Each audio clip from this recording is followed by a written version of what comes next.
It's your boy Jones N Mann, and tonight we're jonesing on Santo Fino's Onion.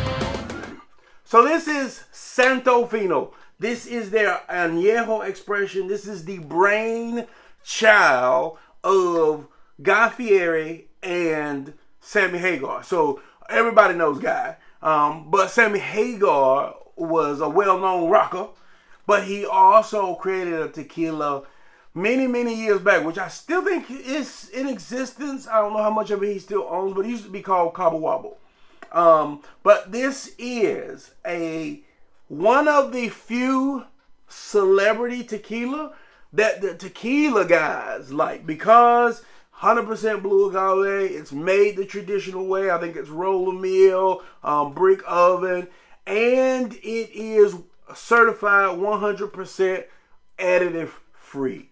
I don't think it doesn't say additive free on it, but I know I've seen it a bunch of times on the additive free list. I know that there's some changes to CRT in Mexico, and I think that they're going to start certifying whether or not a tequila is or is not additive free.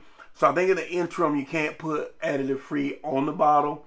That's an interesting thing if you're into the tequila world, to see how, I've always said, everyone is so passionate about tequila that you would think that the CRT, the organization designed to actually govern tequila, would be just as invested in the process. So it's good to see some of those things come out. But you didn't want to hear me talk. You came to hear me taste, or see me taste. So let's crack this baby on up. I enjoyed Cabo Wabo, and I saw that kind of says that, to me, Sammy definitely has a palate for tequila. Let's pop this thing. Oh well, let's look at the design of the bottle.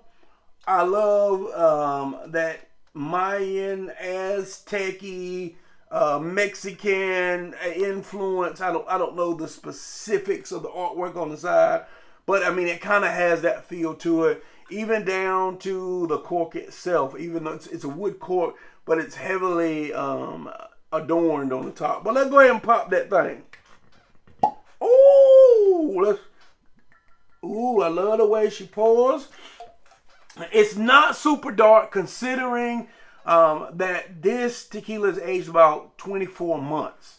Now, I believe I saw in used barrels and also unused barrels, but I'm not 100% sure of that. So let's just say I know it was 24 months. The air was filled very pleasantly. There's a nice fruit there. As I get into it, I get a little bit of oak. It actually smells sweet. And I say that like, oh, I'm surprised. But, you know, a lot of the sweetness that you see in tequila comes from additives. And by this being an additive-free tequila, I'm getting more sweetness than I expected. But let's give it a little taste. You know, I like to say, clink them and drink them. Wow. That is fruity. There's a mellow sweetness that comes along with it. A little slight burn, little light black pepper, a little oak. Great mouthfeel. This is my first drink of the day. And automatically,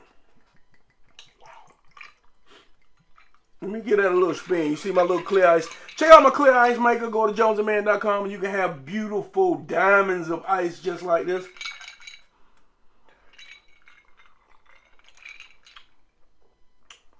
Yeah. I'm not going to belabor the point. I actually find this to be quite enjoyable.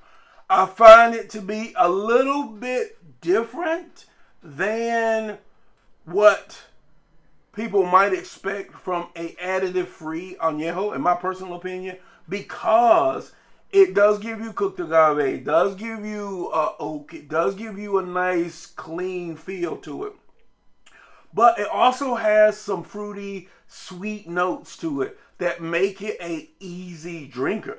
So I would say, if you are someone who drinks the tequila that everybody fusses about, Clase Azul, things of that sort, because you enjoy a sweeter notes, less herbal notes in your tequila, because that's really what it's about. This might be your gateway, or this would be your gateway into more additive freestyle tequilas. Now, I'm not saying you drink what you like, in my personal opinion, but I think that this is an example that you can have an additive-free tequila that still possesses some of the sweeter, easier. I mean, now it's not over the top vanilla. It's not cotton candy. It's not going to be that type of sweetness at all. But it has a nice note of fruity sweetness that makes this real enjoyable. And I can see where someone who may ordinarily not like an additive-free tequila would enjoy this. At least, definitely the Anejo. Oak, the sweet fruit, all things combined together. Wow.